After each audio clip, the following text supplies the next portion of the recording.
Chodila dievčina po hore, plakala. Chodila dievčina po hore, plakala. Postretla čipkára, hej, čo čipky predáva. Postretla čipkára, hej, čo čipky predáva.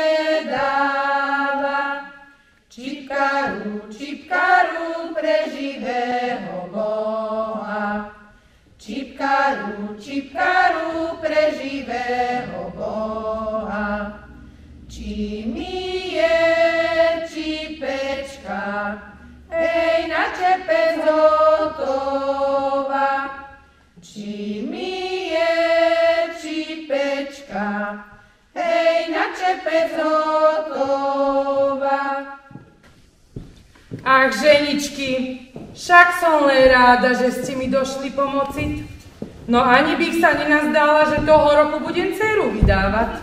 Jaj, že to máš moja prviak nové šaty. No to veru. Ale veru, mladý zát sa nemusí bať, že ho budú pod takúto duchnú nohy ozábať. Veru nie. No ale ja vám za tú robotu musím ísť aj ulát.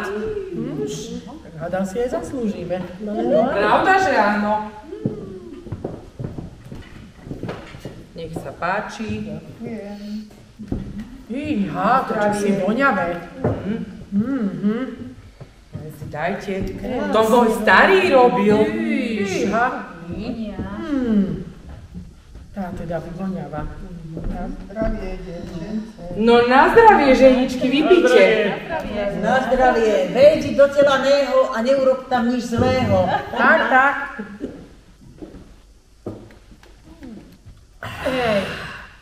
Tá teda ale píše. No ale čo by mohlo to takéto dobré niečo urobiť zlé, čo si v bruchu? Veď naši predkové vedeli, čo nám tu majú, jaké dobré a zlato zanechať. Nuž, ale čo by to bolo za vošáčana, keby nemal porannej a parannej slivovice? Vieš čo, taká je dobrá, tuším, ešte uleješ. Pravda, že ulejem. Aj nám hádam, ale ozaj je Ulejem aj vám, dievčence. Ženičky moje, len sa neopíte, lebo dopadnete tak ako starý brdo, keď išiel za ovci. Čiri brdo, to jako? Tetka, no povedzte ich, vy to lepšie poznáte.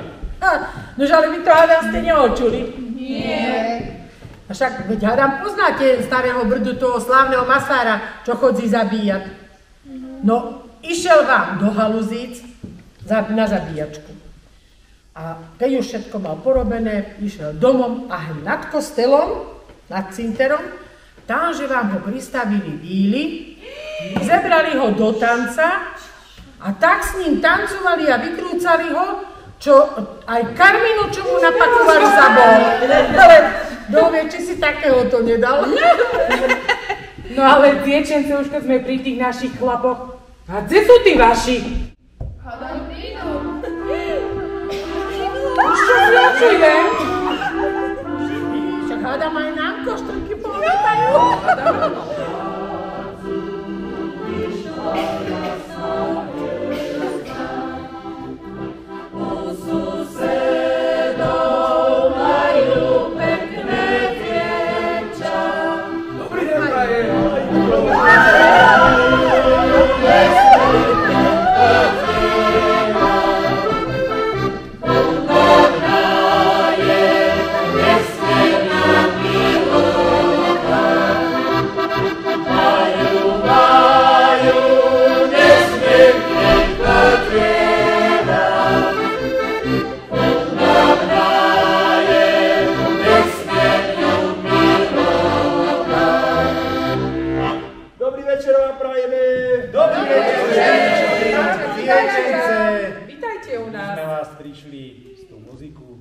trošku v tej vašej robote potešiť. Jaj, no veru, dobre. A trochu máte pamätať.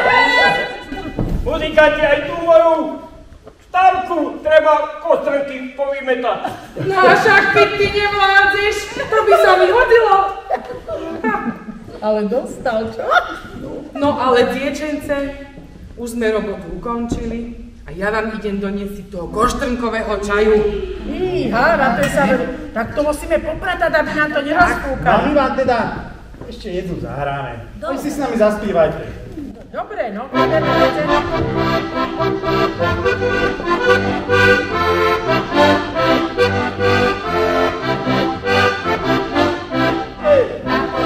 Bošáci, na konci bošáci, okienka sa točí do kolečka.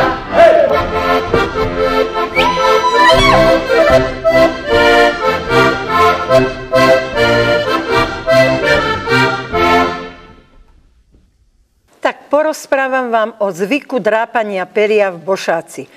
Tak keď už sa v jeseni všetko porobilo po vonku a nastali dlhé večere, tak ženy tí mali robotu celú zimu.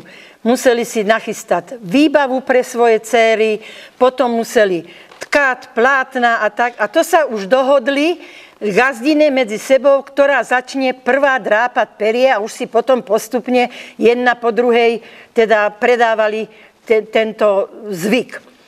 Tak do domu, v ktorom sa drápalo perie, gazdina si musela nachystať peria do hrncov, natlačila, aby bolo na celý večer dosť, aby sa nemuselo moc pridávať, zaťažila to kvichtom a aby sa to nedvíhalo to perie.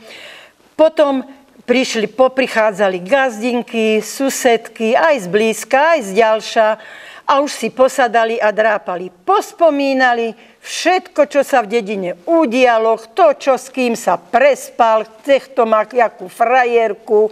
Skrátka, čo kto zažil, jaký mal život, potom koho kde ako strašilo, alebo čo, tak pospomínalo sa všeličo na tých drapačkách.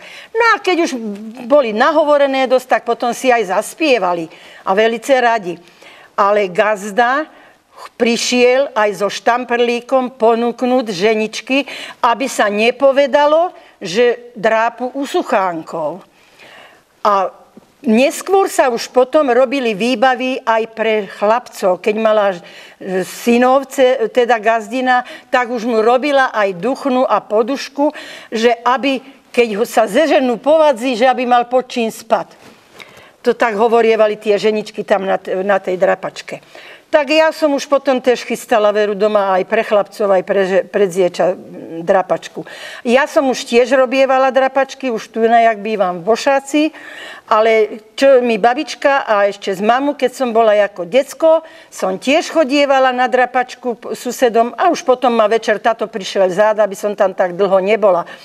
Ale to už tam, decká sme boli, to nás dali tak bokom, do kúta, dali nám misu a to sme si chodili brať do hrste peria a už sme drápali do tej misy a už vysypali na stôl a už nás pochválili, že teda pomáhame aj deci pri drápaní.